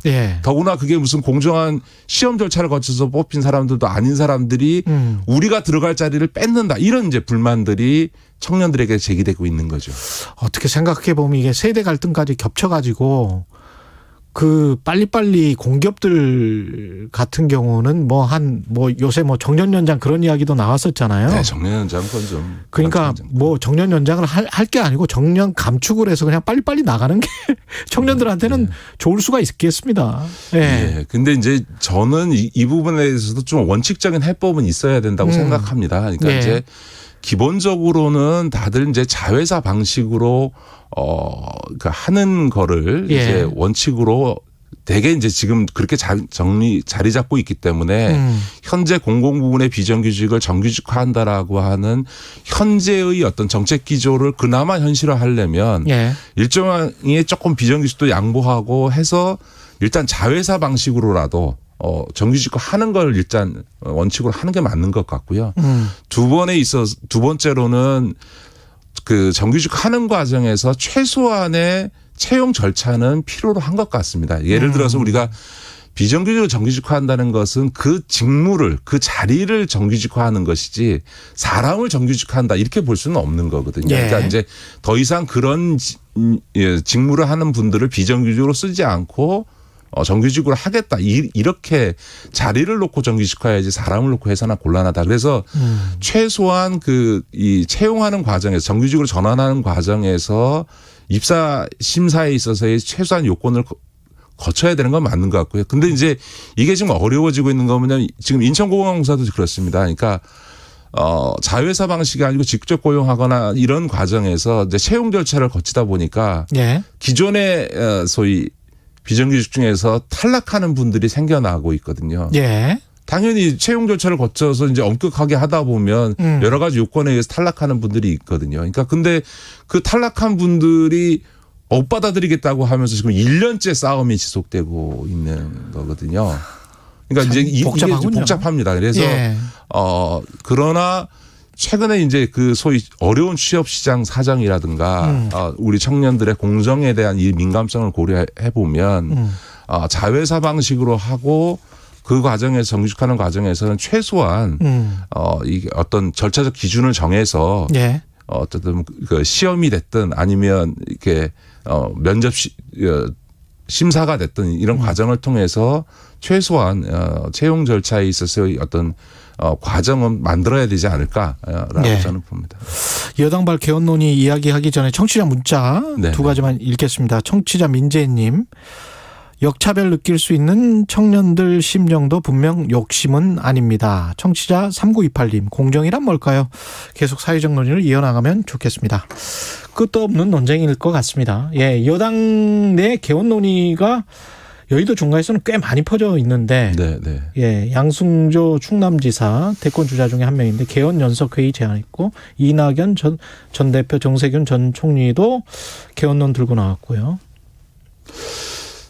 결론적으로 말씀드리면 개헌의 필요성은 있다. 그러나 개헌 문제는 새 정부가 출범하고 나서 정치적, 사회적, 국민적 합의를 통해서 추진될 일이지 대선을 앞두고 있는 지금 이 시점에 이렇게 뜬금없이 개헌론을 띄우는 것은 매우 부적절하다 이렇게 봅니다. 어떤 개헌은 필요성이 있습니까? 어떤 개헌이? 사실은 이제 개헌과 저희가 이제 87년 6월 항쟁 이후에 이제 현재 헌법이 만들어지고 나서 2000년 이후에 계속 끊임없이 이제 개헌론이 제기가 돼 왔습니다. 그러니까 참여정부 때도 권력구조 원포인트 개헌이라 그래서 이제 지금 5년 단임제를 4년 중임제로 바꾸는 원포인트 개헌 논의도 있었고요. 또 박근혜 정부 말기에도 국회 개헌특위가 구성돼서 이제 그 개헌 논의가 아예 국회 차원에서 공론화된 적도 있고요. 또 문재인 정부 들어서도 민감한 권력구조 빼고 국민 기본과 관련된 부분이라도 좀 개헌하자라고 해서 개헌 논의와 추진이 있었습니다만 그 당시에는 이제 지금 국민의힘의 전신인 그 미래통합당의 반대로 인해서 이제 무산된 전례가 있으니까 근 20년 동안 끊임없이 매 정부 때마다 이제 있었죠. 이 개헌 논의가 제기가 되어 왔지만 특히 이런 대선과 같은 선거를 앞둔 민감한 시기에 개헌론 꺼내서 이게 이제 소모적 정쟁 이상으로 가본 전례가 없습니다. 실제로 그렇죠. 왜냐하면 개헌이라고 하는 거는 너무나 민감한 정치적 사안이기 때문에. 근데 반면에 개헌은 지난번 선거법처럼 강행 처리할 수 있는 것도 아니거든요. 그렇죠. 3분의 2. 반드시 아니 뭐 3분의 2다 이런 걸 떠나서 개헌 같은 사안은 정말 만장일치로 합의 보고 처리할 문제지 그걸 뭐 일부가 다수라고 해서 밀어붙일 수 있는 사안은 절대로 아니기 때문에. 다수도 그 정도 다수는 안 되니까. 군사독재 치하에서도 헌법은 여야 합의로 했으니까 그건 그렇습니다. 뭐 있을 수 없는 얘기고요. 이제 그런 점에서는 이런 국민적 합의들을 이끌어가는 과정이 상당히 지난한 과정이거든요. 그러니까 이게 뭐 지금 선거 얼마 안 남은 상태에서 지금 개헌을 추진해서 성사도 불가능할 뿐만 아니라 오히려 그 민감한 사안 때문에 정쟁만 유발되는 거죠. 그럼 제가 잘 이해가 안 되는 거는 지난 몇십 년 동안의 개헌 논의의 어떤 양상을 잘 알고 있는 정치권에서 왜 갑자기 여당 내에서 이런 뜬금없는 개헌 얘기를 꺼내는지는 저는 잘 모르겠고요. 실제로 야당인 국민의힘이 지금 전혀 일고의 가치도 없다는 투로 반응하고 있지 않은데 뭐 이 얘기를 왜 계속해야 되는지 잘 모르겠습니다. 알겠습니다. 말씀 감사하고요. 지금까지 김기식 더 미래연구소 소장이었습니다. 고맙습니다. 네, 고맙습니다. KBS 1라디오 최경영의 최강시사 듣고 계신 지금 시간은 8시 45분입니다. 이 시각 교통정보입니다. 안 그래도 혼잡한 출근길, 사고에 영향까지 더해져 어려움이 따르는데요. 서울 시내 내부순환로 성수 방향으로 홍지문 터널 입구를 앞두고서 사고가 났습니다. 갓길에서 처리를 하면서 여파로 정체가 되고 있고요. 고속도로에서는 경부고속도로 서울 방향으로 죽전 휴게소 부근 1차로에서 사고가 났고 이 영향으로 정체가 되고 있습니다. 이전에 기흥에서 수원까지와 달래내에서 반포까지는 차들이 많아 밀려 지나가고 있고 반대 부산 쪽으로도 한남에서 서초, 죽전에서 수원, 오산 일대까지 더디게 움직입니다. 중부고속도로는 하남 방향으로 충청권인 진천터널 부근에서 있었던 사고 여파가 남아 오창 휴게소부터 진천터널까지 6km 구간에서 막히고 있습니다. 지금까지 KBS 교통정보센터였습니다. 여러분은 지금 KBS 1라디오 최경영의 최강시사와 함께하고 계십니다. 네, 지난 6년 동안 수술실 폐쇄회로 CCTV 설치법이 국회 문턱을 넘지 못했는데요. 국민과 정치권 모두에서 어느 정도 공감대는 있지만 번번이 무산됐습니다. 정치 논쟁만 지금 뜨겁게 달아오르고 있는데 환자 입장에서는 어떤 시각이 있는 것인지 양기종 한국환자단체연합회 대표 연결돼 있습니다. 안녕하세요. 예, 안녕하십니까. 예. 한국환자단체연합회는 제가 좀 생소해서. 어떤 단체인가요? 암단체나, 심장병, 에이즈 같은 여러 이제 환자단체가 연대해서 개별 이제 질환이 아니라 전체 환자를 위한 인권이나 제도나 정책 개선하는 활동을 하고 있습니다. 오랫동안 병원 신세를 져야 될 수밖에 없는 그런 분들의 환자 가족분들, 환자분들 이런 분들이 모여 계시는 거군요. 예, 맞습니다. 예. 수술실 CCTV는 그러면 이 단체 입장에서는 거의 이제 생명과 관련된 일일 것 같고요. 예. 어떻게 보십니까? 정치권 논란이 뜨거운데. 최근에 더불어민주당의 당대표, 원내대표, 또 국민의힘의 당대표, 그다음에 대선 주자가 수술 CCTV 설치 관련 이제 논쟁을 하고 있는데, 저희 환자들 입장에서는 좀 역대급 관심이라고 생각하고 긍정적으로 보고 있습니다. 왜냐하면 지금까지는 주로 이제 상임위원회 정도 논의 정도가 됐는데, 최근에 이제 아마 이제 대통령 선거도 있고, 대권 주자들이 수술 CCTV에 관심을 갖다 보니까 이제는 전체 그 전체 국회 차원에서 민생 법안이라고까지 이야기할 정도니까 예. 어쨌든 국회에서 통과에 대한 나름대로의 이제 사회적 입법적 논의는 됐다고 생각하니까 긍정적으로 보고 있습니다. 안 대표님은 그러니까 수술실 CCTV가 조속히 빨리 설치돼야 된다는 그런 입장이신 거죠? 그렇죠. 의료 현장에서 수술실 안전과 인권에 대한 문제가 거의 한 6년 동안 계속 이제 일어나고 있거든요. 그리고 예. 언론 방송 보도도 계속 되고 있는 상황인데 예. 아직 이것을 예방할 수 있는 조치는 거의 이루어지지 않고 있거든요. 예, 의사가 아닌 뭐 의료인이 아닌 사람들이 뭐 수술했다는 그런 보도도 최근에 있고 그랬었지 않습니까? 예. 예. 근데 이제 법이 통과되지 않은 이유는 뭐라고 보세요? 그동안에?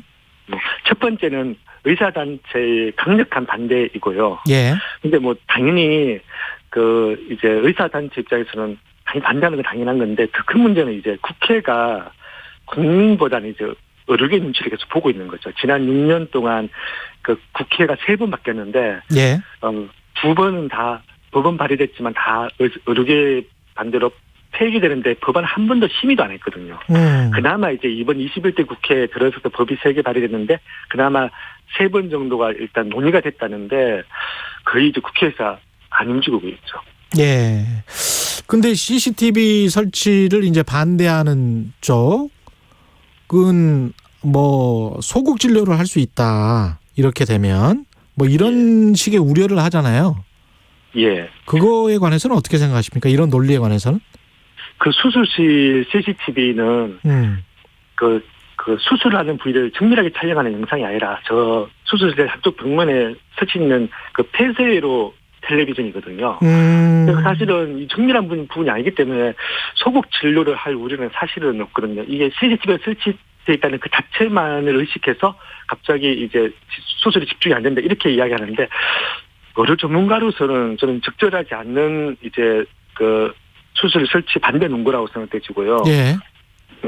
그리고 또 한 가지 주장하는 게 이제 흉부외과 같은 외과 같은 이런 좀 의료사고가 많이 발생하는 그런 진료과에 이제 아마 그 지원자가 더 줄어들 거다, 위축될 거다 이런 주장도 있는데 요것도 지금 아마 의료계에서 2016년도부터 수술 그 의사 설명 의무하고 수술 동의서 작성 의무가 도입된 걸 제대로 이해를 못해서 그래요. 왜냐하면 이제 이런 의료사고 같은 게 발생 우려가 있기 때문에 부작용, 합병증 같은 것도 다 사전에 설명하고 동의서까지 다 기재하게 돼 있거든요. 그래도 분쟁이 많이 발생하는데 그때 수술에 CCTV가 설치되어 있다라고 하면 사실은 뭐 소송이나 형사고소를 가지 않고도 분쟁을 해결할 수 있거든요.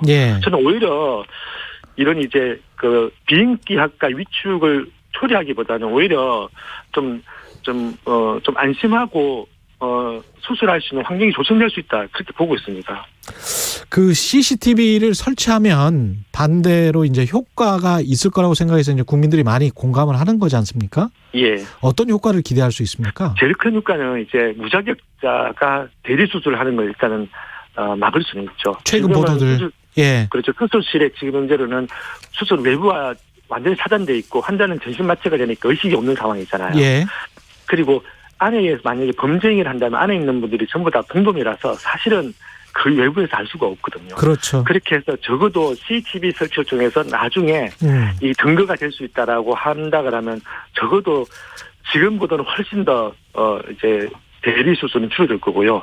성범죄가 마찬가지 줄어들겠죠. 그리고 의료사고를 조직적으로 은폐하는 행위가 계속 많이 발생하거든요.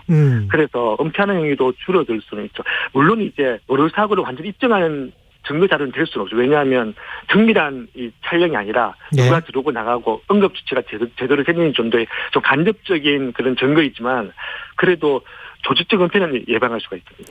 그 아까 잠깐 말씀하셨지만 어느 위치에 어느 정도의 기능 그러니까 뭐 가령 목소리까지 다 녹음이 가능한 그런 CCTV인 건가요? 어떻게 됩니까? 지금 안규백 의원은 녹음까지도 되는 이제 법안을 발의를 했는데 환자단체에서는 사실은 뭐 녹음까지는 아직까지 입법적 단계로 좀 가기는 이제 쉽지 않다고 보고 있고요. 적어도 CCTV가 의무적으로 설치가 되고 그리고 의료인의 동의가 아니라 환자의 동의만 있더라도 이제 촬영될 수 있도록 하는 게 핵심적인 요구 사항이고요. 사실은 좀 이게 지금 이제 이게 도입하냐 마냐 이 문제인데 사실은 그 환자의 프라이버시 침해를 줄이고 마찬가지로 의사의 이제 부담도 줄일 수 있는 수술 그 CCTV를 어디에 설치할 거냐, 그다음에 각도는 어떻게 할 거냐, 그리고 그 해상도는 어떻게 할 거냐, 예. 보강 기한은 얼마나 할 거냐, 사실 논의할 게 많이 있거든요. 그렇죠. 근데 이게 더 중요한데 사실은 이거는 도입을 하지 말자는 이제 의료계 반대. 이러다 보니까 지금 사실 진도가 좀 안 나가고 있는 아쉬움이 있습니다. 보관의 주체는 누가 되는 겁니까? 그 의료기관이 하는 거죠. 의료기관이 지금 사실은 이제 계속 의료계에서 주장하고 있는 게 뭐냐면 사실 환자가 주장해야 되거든요. 이거 촬영된 영상이만 유출되게 되면 그렇죠. 여성의 민감한 신체 부위 영상이 유출되면 돌이킬 수가 없다. 심각한 문제, 해킹이나 유출의 위해가 있다라는데 사실은 그거 환자가 제일 걱정하고 우려스러운 부분이잖아요.